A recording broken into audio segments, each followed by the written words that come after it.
All right, Judge Faith, let's talk about the HBCU First Look Film Festival. Why did you decide that this was important enough for you to come down here and talk about your series and everything? Well, I think as you continue to grow in your career, it's really important that you give back in terms of mentorship.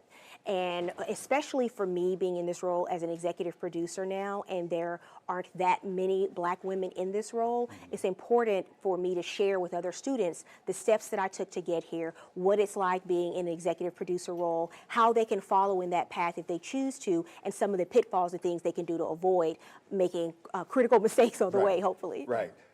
Your career has been tremendous.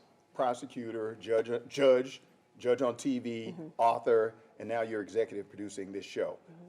That's a lot. How on earth did you get all of that together and say, okay, this is the path I'm going to take, or did it kind of just fall into place and you say, okay, this is what I'm going to do next? Some of the best advice I ever received was walk through every open door that you can. And not all of them will work out for you, but at least you'll have a lot of options to pursue.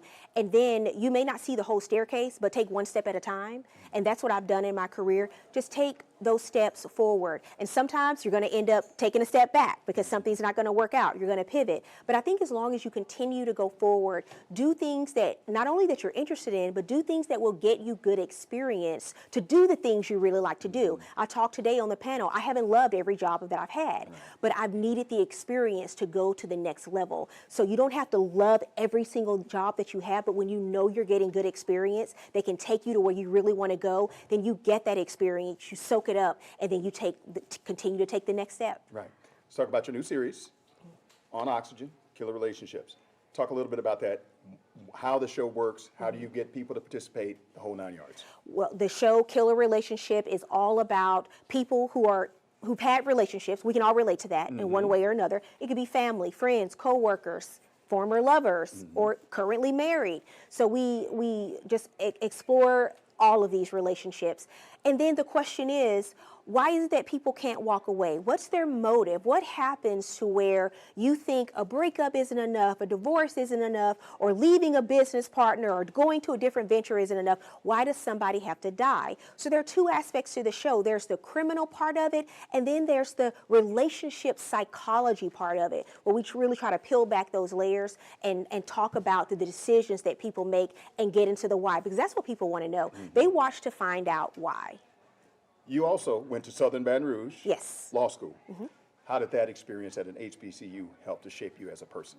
Well, my colleagues, my friends, the people that I went to school with, the experience of going to school and being able to discuss and learn with people from similar backgrounds and experiences, that meant a lot to me, especially coming from my undergrad where I didn't have that. A lot of times I was the only African-American student in my class. So having that experience and then going to an HBCU really gave me a balance, I think, in my education that I needed. And now, seeing my friends and colleagues practicing law all over the country in different areas, I always tell people, when you're an attorney and the only one in your family, you get all the phone calls if anything ever happens. And I may not know all the answers, I tell people, but I know I can call somebody and get the answers. And I love that. And that's because of the people that I went to school with who are thriving in their careers. All right, what's next for you?